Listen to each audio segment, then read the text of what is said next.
Welcome to PIT Solutions.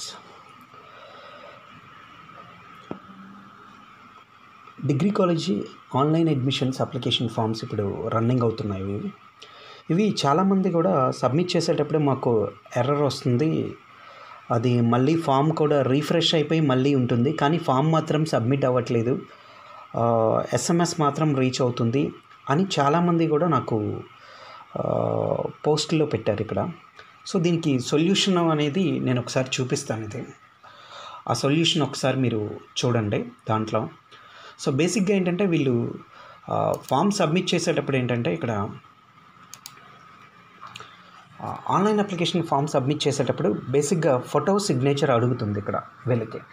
So photo signature అడిగినప్పుడు ఏం చేస్తారంటే వీళ్ళు ఎక్కువ మంది చేసే మిస్టేక్ ఏంటంటే అక్కడ వాళ్ళు వాట్సాప్ ద్వారా డౌన్లోడ్ చేస్తున్నారు ఫొటోస్ని, లేదా అంటే ప్యాటర్న్ కానీ దాని తాలూకు ఎక్స్టెన్షన్స్ కానీ మార్చినప్పుడు ఆ ప్రాబ్లం బేసిక్గా వస్తుంటుంది. అంటే ఎలాగంటే ఒకసారి నేను అది చూపిస్తాను మీకు లైవ్లో.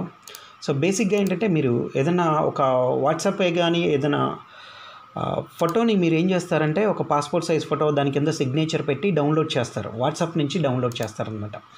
సో ఒక శాంపిల్ ఫోటోని నేను చూపిస్తున్నాను. ఇలా ఒక వాట్సాప్ నుంచి మీరు డౌన్లోడ్ చేశారు ఇమేజెస్ని. సో ఇలా డౌన్లోడ్ చేసినప్పుడు ఏం చేస్తారంటే మీరు దీన్ని డైరెక్ట్గా మేనేజర్లోకి వెళ్ళి దాన్ని క్రాప్ చేసేసి పెట్టేస్తున్నారు. సో దీనివల్ల ఏంటంటే మీకు అక్కడ ఫామ్ సబ్మిట్ చేసేటప్పుడు ఎక్స్టెన్షన్ ప్రాబ్లం వచ్చి మీకు ఆ ఫామ్ కాస్త రిఫ్రెష్ అయిపోతుంది. సో మరి ఇలాంటి వాటిని మీరు ఎలా రిజాల్వ్ చేసుకోవాలి అంటే ఒక్కసారి చూడండి.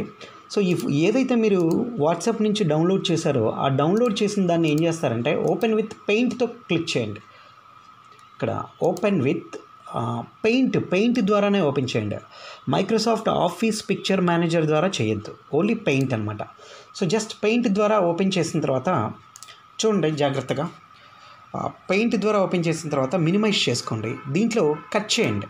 మీకు మీ ఫోటో ఏదైతే ఉందో ఏదైతే అవసరమవుతుందో దాన్ని కట్ చేసుకోండి.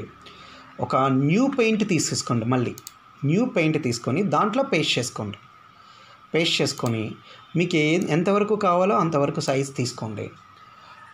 ఫైల్లోకి వెళ్ళి సేవ్ యాజ్ అని చెప్పేసి జేపీజీ పిక్చర్ ఫార్మెట్ ద్వారా మాత్రమే దాన్ని సేవ్ చేసుకోండి ఫోటో. సో జేపీజీ ఫార్మెట్ ద్వారా సేవ్ చేసుకోండి. ఆల్రెడీ ఉన్న ఫార్మెట్ మాత్రం యూజ్ చేయొద్దు, ఎందుకంటే అది ఎక్స్టెన్షన్ ఎర్రర్ ఏదో ఫొటోస్లో ఉండటం వల్ల మీకు ఆ ప్రాబ్లం వస్తుంది అనమాట. సో ఇలా మీకు ఫోటో చేశారు. అలాగే సిగ్నేచర్ కూడా అంతే. సిగ్నేచర్ని కూడా మళ్ళీ అదే పేజ్ని ఓపెన్ విత్ పెయింట్ ద్వారా ఓపెన్ చేయండి. పెయింట్ ద్వారా ఓపెన్ చేసి సెలెక్ట్ చేసుకోండి, కట్ చేసుకోండి. మళ్ళీ న్యూ డాక్యుమెంట్ న్యూ ఓపెన్ చేసేసుకోండి. నెక్స్ట్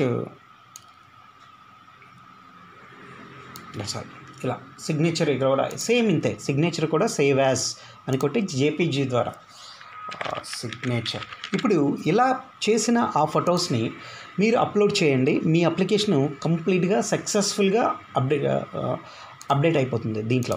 సో కామన్గా చేసే మిస్టేక్స్ ఏంటంటే వీళ్ళు చేసేవి ఈ ఫోటోని వాట్సాప్ ద్వారా పెట్టి డౌన్లోడ్ చేసి అదే ఇమేజ్ని అప్లోడ్ చేయడం వల్ల ఎక్కువగా ఇష్యూలు వస్తాయి. లేదు మీరు డైరెక్ట్గా స్కానర్ ఉంటే మీ దగ్గర స్కానర్లో స్కాన్ చేసి దాన్ని కట్ చేసుకున్నా సరే మీకు ఆ ప్రాబ్లం రాదనమాట. సో చాలామంది నన్ను ఈ ప్రాబ్లం వస్తుంది అన్నారు చాలా. సో ఇలా మీరు ఈ ఫామ్లో మీరు లాగిన్ అయిపోయిన తర్వాత జస్ట్ ఆ అప్లికేషన్ ఫామ్ని మీరు ఒక్కసారి మళ్ళీ అప్లోడ్ చేసి ఆ ఫోటోని సిగ్నేచర్స్ని ఇలా కట్ చేసిన తర్వాత అప్లోడ్ చేసేయండి, మీకు సక్సెస్ఫుల్గా అప్లికేషన్ సబ్మిట్ అవుతుంది. సో ఆ ప్రాబ్లం అనేది మీకు రాదనమాట. రైట్, ఓకే అండి. ఏదైనా ఒకవేళ మీకు ఇంకేదైనా ఎర్రర్స్ వచ్చినా సరే దీంట్లో కామెంట్ చేయండి, కామెంట్ బాక్స్లో. నేను తప్పకుండా మీకు హెల్ప్ చేస్తాను దీంట్లో. Welcome to PIT